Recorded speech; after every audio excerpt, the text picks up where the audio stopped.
manalok ta? Maupod ka? Abaw, manalok. Wala pa nga sa kalahati yung nilakad namin. Nabitas na yung sleepers ko.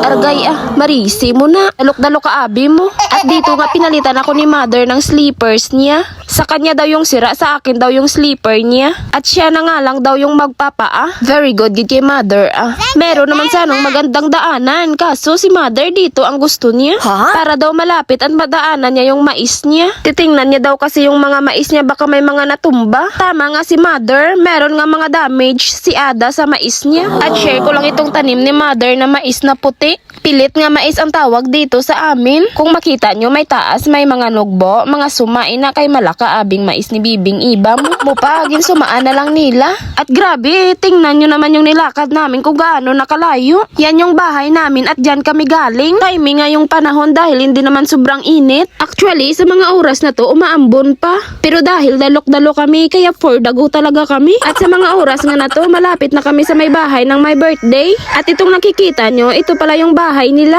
Medyo malapit na pero malayo pa. Ano daw? Sayang naman daw yung mga handa nila pag hindi namin pinuntahan. Kaya for dago talaga kami pumunta dito kahit sobrang layo. At pagkatapos ng mahigit isang oras na lakaran, nakarating din kami sa bahay ng my birthday. Pagdating nga namin dito, hindi pa nila na set up yung backdrop design nila. Kaya kaming mga bisita na andito na for the tulong-tulong na lang para mabilis matapos. At bali, ka 7th birthday pala ngayon ng celebrant. At maya-maya nga dumating ang inyong mga kabusing. Kasama nga niya ang kanyang mother at ang kanyang sister na napaka-pretty. At sinabihan nga ako dito ng driver nila na videohin talaga sila.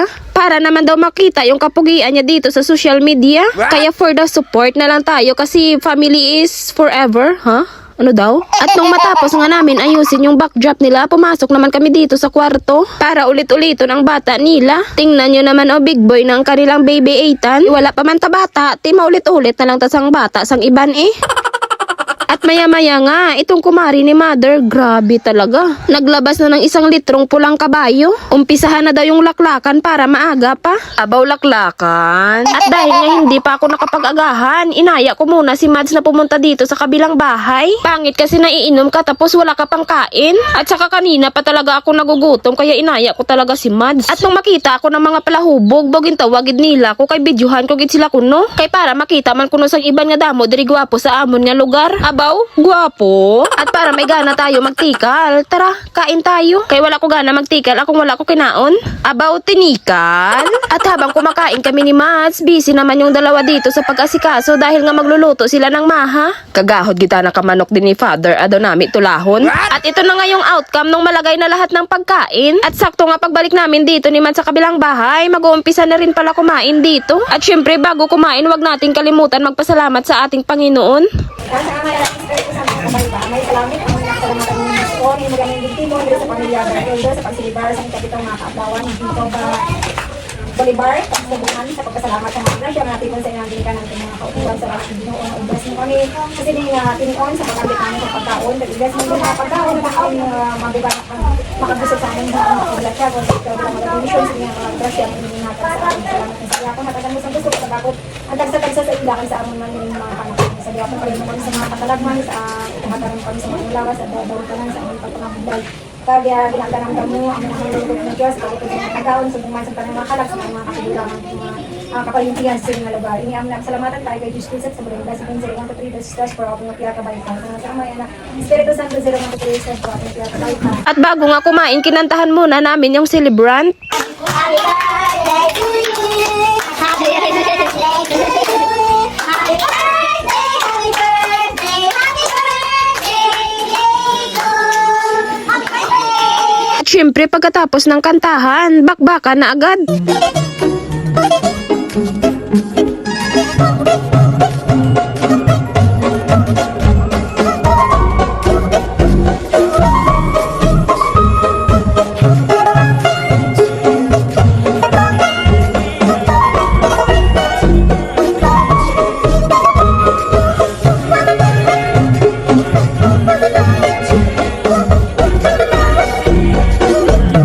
At grabe talaga tong kumari ni mother, tinago talaga siya dito sa kwarto. Another 1 litro na naman ng pulang kabayo. At maya-maya nga meron pang nagsipagdatingan ng mga bisita.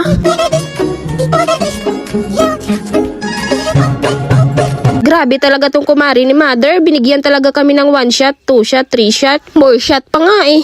Kasi nga daw, minsan-minsan lang naman daw ito. Kaya pinagbigyan na namin yung kumari ni Mother. At ito ngang isa ko pang tiyahin na hindi pa nakalagpas sa kanya. Pinashot pa talaga ng 1 shot, 2 shot bago pa uwiin. Yung bawat tagay niya pa naman ay tigi-isang baso talaga. At dito nga may isang knockout na sa kabilang sulok. Paano ba naman kasi maaga pa lang on duty na. Eh hindi na naabutan ng hapon, knockout na.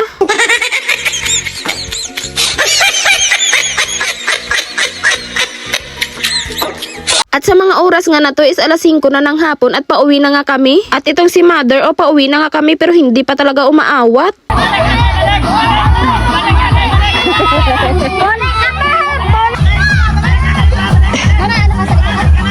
Adas mo kada kara.